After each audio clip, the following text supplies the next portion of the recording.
ago, I got a phone call, and I'm sharing something with you. Floyd was like, who the fuck is this Boots guy? He said, that motherfucker can fight his ass off. He right now one of the best fighters in the world. You're from Philly, and you've seen Boots in the gym. How good is he? He's the best gym fighter I've ever seen with my own two eyes. Ever. Wow. If he turns that at the top level, he gonna win titles at 47. What happens when one of the smartest boxers in history decides to face the best fighter of this generation? When Floyd Mayweather's sharp mind goes up against Terence "Bud" Crawford's unmatched precision, the result is something boxing hasn't witnessed in years. A true chess match between two men who simply don't lose. But things are about to get even more intense. Floyd Mayweather has just been seen training with Jaron "Boots" Ennis, and the boxing world is going wild. Everyone knows this isn't just another exhibition. For Floyd, it's personal. It's about legacy. Teaming up with Boots might be either his smartest or his riskiest move yet. Let's break it down. Jaron Ennis isn't just another rising fighter. He's a once-in-a-generation talent. Many pros have said it. Boots Ennis is the closest thing to Terence Crawford we have in today's boxing scene. 160. I think he could go there now and be in his absolute prime. He'll be tight at 54 tomorrow. People think that when you move up in weight, all of a sudden it's easy. He's massive. He will 100% go to 168 at some point. So right there, you've got a 4-division championship. But I don't want him just to be a 4-division champion. I want him to be undisputed in those because I think he's the natural progressor to Terence Crawford. I think he's of the same kind of ability as Terence Crawford. And what Crawford's done is amazing because he was undisputed in 3 weight classes. Yeah, you got to prove it in a ring. Of course you have. It's not very well me saying it. But you've got to prove it in a ring. But you've also, people know in boxing. So everyone's always known how good Crawford was. But it took him a long time to get the opportunities to prove it. We've got to make sure that we're not 36, 37, 38 when we're getting those opportunities. Because if Boots can get it at 29, 30, he's going to be around 34, 35. He lives a clean life. Do you know what I mean? I think this guy, I truly believe, I think he could be one of the all-time greats. The way he switches stances, studies movement, and breaks down his opponents is like watching a younger, more driven version of Crawford. So when 48-year-old Floyd Mayweather steps into the gym with Boots, it's not by chance. It's a calculated move, classic Mayweather strategy. But here's where things get interesting. Canelo Alvarez tried the same approach. He sparred with Boots while getting ready for a possible fight against Crawford, and we all remember how that turned out. Work with Boots. Did you work together one time? Was it over multiple days? And how was the work beneficial? Yeah, more than one time, yeah, and he helped me really good, and I'm very grateful with him. We have history because 14 years ago, his older brother, Ennis, helped me for when I fought Shane Mosley and Alfonso Gomez. So that's why we have history with the Ennis family, and I'm very grateful with him taking the time and go there and give me some work. So, do you think was there anything in particular that you guys worked on that you feel like was beneficial? No, he worked his team. He's very similar to Crawford. He switched guards too. He's fast. And he's a pretty good fighter, so I work really good. Crawford still completely humbled him. He turned the fight into a showcase of pure boxing intelligence, proving that no matter how strong or experienced his opponents are, they simply can't solve his style. Shot and we landed at the same time. I looked at him, I told him like, yeah, you felt that. I was just letting him know that it's gonna be a long night. Last 30 seconds of the fight, what was going through your mind then? Close it out, just close it out. If I didn't have that mindset of finishing the fight and making sure that I close it out, then it would have been a draw. Being that I wasn't the champion, I was the challenger. I wanted to make sure that the judges see that I was in control from the beginning to the end. I just knew it was gonna be my day. I came out smiling. I don't never come out smiling. I'm always focused. I was ready for whatever he brought. I was just in the moment. Here's the difference. Floyd isn't Canelo. Canelo depends on power, pressure, and timing. He's built to knock people out, but against Crawford, that strength meant nothing. Crawford was too smooth, too calm, and too skilled at neutralizing heavy hitters. It's time to eat.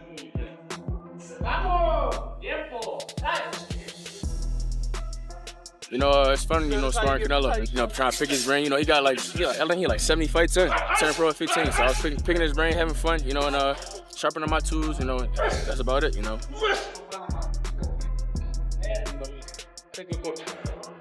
Yep. Good rounds. Feel good, feel great. Floyd, on the other hand, never relied on power. He built his entire legacy on defense, timing, and counterpunching, the art of not getting hit. He doesn't aim to take you out. He makes you beat yourself. To fight backwards and stay composed, good defense, hands was always up, countering everything that Canelo was throwing at him. He was just a little more active fight. Canelo did hit him to the body, but it was pretty much all Terence Crawford. I think some of what we saw from Canelo is what he's has to resort to now to fight. Maybe he's dealt with some injuries to where he's not as mobile. It's just the pattern that he's put himself in for the last, 6 to 8 fights. That same pattern is why Bivol was able to get him. He did not allow Canelo to get inside, man. As soon as Canelo would get into that certain range, he would jab him. We didn't see any like lateral moves where he would throw, push off to the side as we used to see Canelo Alvarez. Canelo was almost smothering his shot because he couldn't stay at range with him. And Terence Crawford runs off counter combinations. It would be a wider margin if they... Now imagine mixing Floyd's defensive genius with Boots Ennis's offensive rhythm. The smooth switches to southpaw, the control of distance, the chaos he creates. That's exactly what Floyd is doing. He's studying the modern version of Crawford through Boots, understanding how the new generation thinks, and then using his classic old school approach to turn it all back on them. With you so wholeheartedly about appreciation of a real masterful boxer. Like when I always talk to people about Floyd Mayweather, they talk all this. He does this, he does that, he's got all this money. I go, save all that. Forget about his talking. Watch how that guy fights. He barely gets hit. He's been rocked maybe twice in his whole career. Maidana and Sugar Shane Mosley. Those are the only two. And he wound up winning both those fights. He's masterful boxer. If you don't like Floyd's lifestyle, I don't ascribe to Floyd's lifestyle, but that's not my business. As a fighter, we're gonna call this the way we see it. He is arguably one of the greatest of all time. Floyd's doing something and we're not acknowledging it. And it's clear that you don't like him. That's the issue. That if we're talking in the ring, come on, man. Genius. That's what sets Floyd apart. Canelo tried to imitate Crawford, while Floyd is focused on understanding him. Floyd reads the game on a deeper level than Canelo, and that's exactly why he beat him when they fought. Floyd beat everybody. That boy, man, that's the GOAT, man. That boy bad. On defense, like catch, bam, bam, bam, bam. Man, that boy bad. Floyd had the best defense in boxing history. Hitting you with shots that you don't see, that's where Floyd mastered. You know, hit and not get hit. A lot of people, they give him credit now, but they didn't give him credit when he acted. But here's the twist. Why would Boots even help Floyd? The truth is, there's been tension between Boots and Crawford for years, and everyone in boxing knows it. I'm gonna tell y'all the truth about Canelo. Easy, man. Cakewalk. Easy. Y'all sitting up here, y'all praising this dude. This dude was nothing. I was almost 40 years old when I cooked this dude. Boots has made it clear that he wants a shot at Crawford. But Crawford isn't interested, not out of fear, but because he knows better. Everybody want to see. I want to do it. Do you respect him as like when he's like, I got a couple fights left, I'm at the end, I'm only trying to get mega fights, so I understand it, but don't lie or kept to the net and make it seem like I had the opportunity to fight you and I didn't. I never did. You know what I'm saying? And then that one time that I did, we said they called and we said we never heard nothing else back about it. So I mean, I respect it though. I mean, get your money. You know what I'm saying? Do your thing. But don't be capping on the net, acting like this, acting like that. In your weight class. Definitely. What do you think about him? Oh, he's very, very talented. He's unproven, but he's very talented. Yeah. The eye test tells it all. You know, he's got the it, you know, but we haven't seen him against any elite fighter. We've never seen him tested, so until then, you know, we just gonna keep saying, oh, Boots, Boots, Boots, until he meet that fighter that's gonna test him. Is that a fight that you would be interested in? Nah, it just don't make sense right now in my career. Like I said, like, especially money-wise, don't nobody really know Boots, but I'm looking for bigger and better challenges like Canelo. You're just looking for the big ones. Yeah. The big fish. Yeah. Fish fry. Definitely. Definitely. Them the guys I'm looking for. From Crawford's point of view, fighting Boots Ennis doesn't add anything to his career. He's already at the peak, the pound-for-pound king, the undisputed welterweight champion, and the face of boxing today. If he beats Boots, people will say he only defeated a younger fighter. But if he loses, his crown instantly passes to the next generation. Errol. And they said Errol was weight drained. Crawford said it was hard for me to make the weight myself. People miss that part. I would prefer Crawford to fight Boots. But now that he's at 154, now it's on Boots to go up to 154 to get him. When you see Bud stop Porter and then stop Errol Spence and then call out Canelo and put a plan in place to get with Turkey Al-Sheikh and everything to get to Canelo. When you're doing that, bro, you're not afraid of Boots. With Jamal Charlo at the time, not much of a name. When he wanted Canelo, most people wanted Canelo versus Triple G. When Canelo was putting that plan in place to go up in weight to fight Triple G, he wasn't ducking Jamal. He was going up to fight Triple G. I am very consistent with that idea when it comes to... So Crawford's been smart enough to avoid that risk, and Boots knows it. That's why whenever reporters ask Boots about facing Crawford, he keeps it short and shuts the topic down. The Terence Crawford fight. I'm tired of answering questions about it. He already said it millions of times that he not fighting me or look at my way, so I'm just tired of answering them questions, and if a fight happened, it happened. I want it to happen, but if not, yeah. For Boots, this is personal. Training with Floyd is the next best thing to actually fighting Crawford. And for Floyd, it's the perfect way to study Crawford's style and mindset without getting in the ring just yet. Meanwhile, you can bet Crawford is watching all of this play out, probably shaking his head. In a fight, you or Prime Floyd? Me. No questions? Why would you think that I would say Floyd? That's one of my favorite fighters. But yeah, nah. Crawford's been hearing the talk for years, that Boots Ennis is the next version of him, that Floyd is the original blueprint, and that a fight between him and Floyd would be a 50-50 matchup. He doesn't like any of it. Crawford has made it clear that no one compares to him. Not Boots, not Floyd, not anyone. Much as a lot of people, say we have similarities and, we switch a lot and we fight a lot. He's not me, and I'm not him, so. Yeah. Tim had said comparison that he's like a Chrysler 300 and you're like a Bentley. Yeah, once again, he's not me. He's trying to get to where I'm at. He's where he at, I'm where I'm at. He got a long way to go. In a past interview, Crawford said he's tired of people claiming he's following in Floyd's footsteps. He said, "I respect Floyd, but I'm my own man. I built my legacy my way."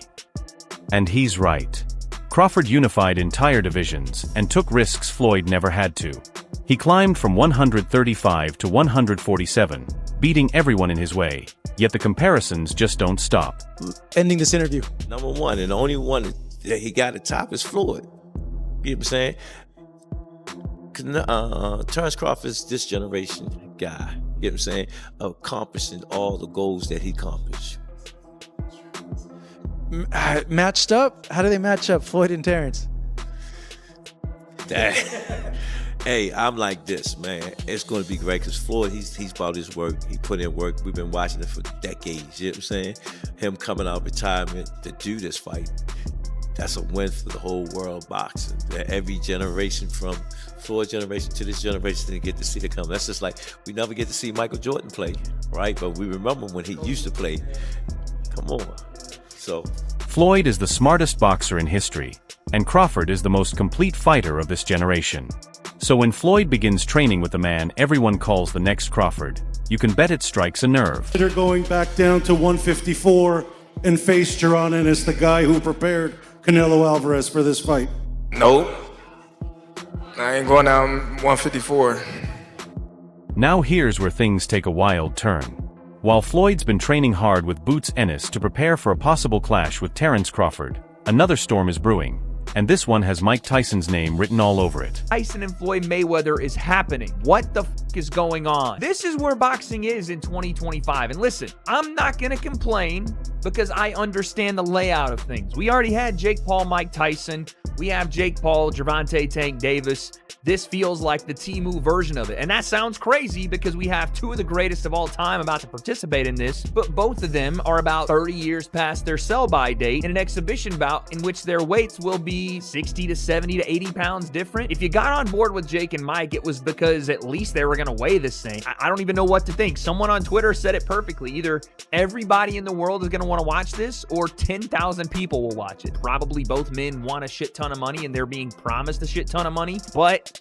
That's right, Tyson and Mayweather are officially set to face each other in an upcoming exhibition, and things are already getting intense. What began as light-hearted promotion has quickly turned into real tension, with Tyson furious over some of Floyd's recent remarks. Awesome fighter, great fighter. You know, he's a little too into himself. You know, he should be. I was the same way too, but you have to come to reality some way. You have to bring your head down to God. We're nothing to be fucking arrogant. You expect us to be ignorant and arrogant. Look where we came from. That's why I asked the question earlier about you mentoring fighters, because I feel like Floyd looked at you growing up like every other fighter. And the persona and the lifestyle was like, growing up in the hood, we looked at it like, that's Mike Tyson. We see the cars, the jewelry, the flair. Like you was a movie star. You was a hero. Floyd's been claiming that no matter what, he's the greatest fighter of all time, even saying that a prime Mike Tyson wouldn't have been able to figure out the Mayweather puzzle. Same fighter that got beat by a fighter with 7 fights. Every time boxing come on, you don't bring up Muhammad Ali name. You don't bring up Mike Tyson name. You always bring up Floyd Mayweather name. What do you think about Floyd talking about greater than Ali? He's very delusional. If he was anywhere near that realm of greater than Ali, he'd be able to take his kids to school by himself. There you go. Okay, he can't take his kid to school by himself. And he's talking about he's great. Greatness is not guarding yourself from the people. Greatness is being accepted by the people. He can't take his kids alone to school by himself. He's a little scared man. He's a very small, scared man. There you go. Thanks, sir. Thanks. What makes this even crazier is how everything connects. Tyson versus Mayweather isn't just another exhibition.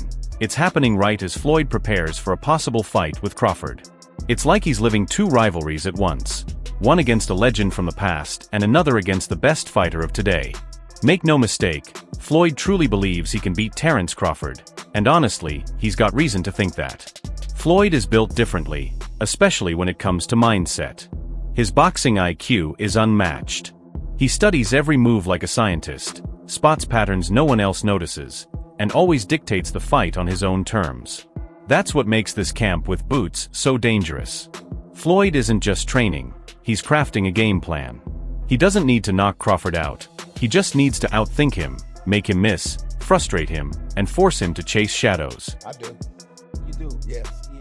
Who will win that? Floyd. Floyd will win that. Yes, sir. I love you, Terry. Always figures it out. Yeah, he's a chess master. Yeah, his IQ in that sense. The funny thing about it is Terence has been the only other guy that people can say he always figures it out. Yeah. You know? That's true. But you gotta have an OG somewhere. Everybody else, There's an OG somewhere. Somebody gotta pioneer it, right? Yeah, you gotta. There's an OG you can't outfigure out somewhere, and I just believe Floyd is that OG you can't outfigure out. That's what Mayweather does best. Let's be real, for Floyd, this isn't just about proving he's still got it. It's about protecting his legacy. He wants to remind the world that he's still the face of boxing, not just a retired legend. And training with Boots Ennis might be the key to making that statement loud and clear. Fights, 150 fights, 300 fights. Did I not beat the most world champions? Yes, you did. Okay. And in the least amount of fights? Yes, you did. Who got the highest gate? Floyd Mayweather. Who made the most money? You did. Who was the most accurate fighter of all time? You were. So it's basically saying that the greatest of all. This fight isn't just Mayweather versus Crawford, it's past versus present. Crawford represents today's era of versatility, hunger, and dominance. Because, like, if you look at Floyd's resume, it's much deeper than Crawford's. And Floyd was faster and he had a better defense and all that stuff. But Floyd picked and chose when he fought guys, especially once he left lightweight. He wiped out the junior lights, bring him. Lightweight, he jumps up to Jose Luis Castillo first thing. A lot of people think he lost the first fight, I didn't, but then he won the rematch. But once he left lightweight, he was careful about when he fought guys. So even though his resume is deeper with names, people remember, yeah, but he didn't want it with certain dudes at certain times. Crawford, we all witnessed, even though the resume is thin in certain ways, he wanted it with everyone the whole time. Oh, yes. That makes a difference to people. And the fact that Floyd's been in the gym putting in work with someone like Boots Ennis, a fighter shaped in Crawford's mold, shows just how real this could get. Yeah, so if he was pound for pound, Floyd was pound for pound. You or Floyd, who would have done that? Who would have won that? Me. Oh shit, okay, I'm just asking. Man. Floyd was pound for pound before. That would have been a hard fucking fight though. Man, me versus anybody, I'm gonna always say me. Okay. Come on now. So that's it for today's video. If you enjoyed it, don't forget to hit the like button, subscribe, and tap the bell icon so you never miss our upcoming content. Share your thoughts in the comments below, and stay tuned. We'll see you in the next video.